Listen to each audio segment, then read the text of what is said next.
One of the more interesting paradoxes about interpersonal communication is the idea of frame resonance.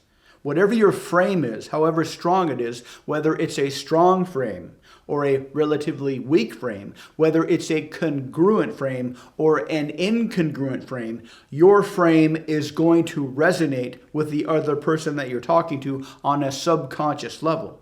So if you have a weak, incongruent frame, that's going to resonate with the other person. And this is delivered through all your microfacial expressions and tonal shifts and where your eyes dart around the room and how nervous you are. All your subconscious expressions of body language and nonverbal communication. And the other person will pick up on your frame whether you like it or not. So if you have a weak, incongruent frame, they're going to pick up on this and they're going to feel a kind of an awkward, uncomfortable feeling.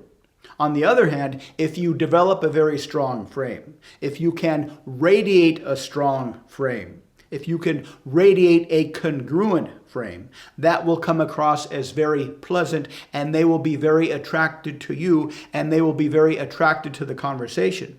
The paradox is we have this mistaken belief because of the interaction between our conscious mind and our unconscious mind. We almost always reverse cause and effect, but we have this mistaken belief that it's the content, the stuff we are talking about, that's going to get us accepted or rejected by the other person, or it's going to create attraction or not create attraction in the other person. But this is the paradox.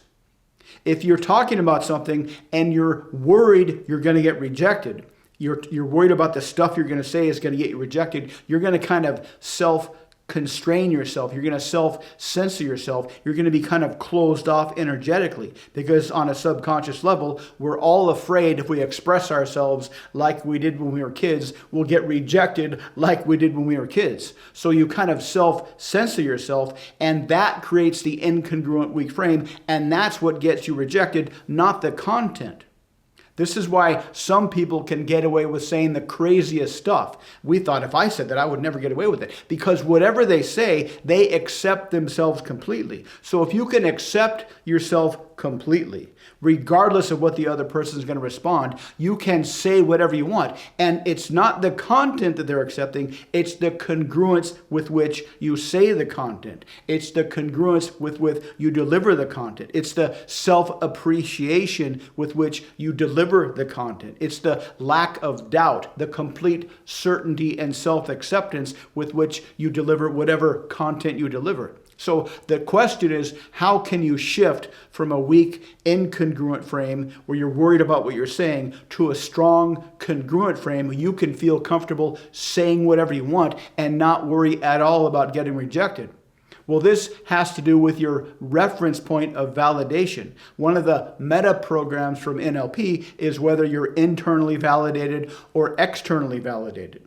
Now, we all come pre-programmed with an external frame of validation because that's how we evolved in hunter-gatherer societies. We always had to do things that benefit the tribe, and if we got positive responses, that gave us a good feeling. If we got negative responses, that gave us a negative feeling. So an external frame of validation used to be critically important, but it's not so important anymore. Luckily, you can train yourself to have an internal frame of validation where you can say whatever you want. You can feel completely congruent no matter what you're saying, and because of that congruent frame, other people will accept you, appreciate you, and be attracted to you. So how do you do this? Well, the first step is to practice talking like you would to other people, but practice talking by yourself. You can go home at the end of the day when you're by yourself, when nobody can see you doing this, because it will feel kind of weird, and just have a conversation or talk about something that happened to you that day. Talk about some interesting event that happened to you that day. Imagine a conversation you had earlier in the day, but replay it in real time and speak out loud. And while you're speaking out loud, practice feeling appreciation for yourself while you're saying it. Crowd out other thoughts in your mind by building up a strong sense of self-appreciation. When you're talking about whatever events happened that day, just kind of close your eyes, tell a story about what happened, and just appreciate yourself while you're telling the story and build up this sense of inner appreciation, of inner validation. And the stronger this gets, the more you'll start to naturally feel this way.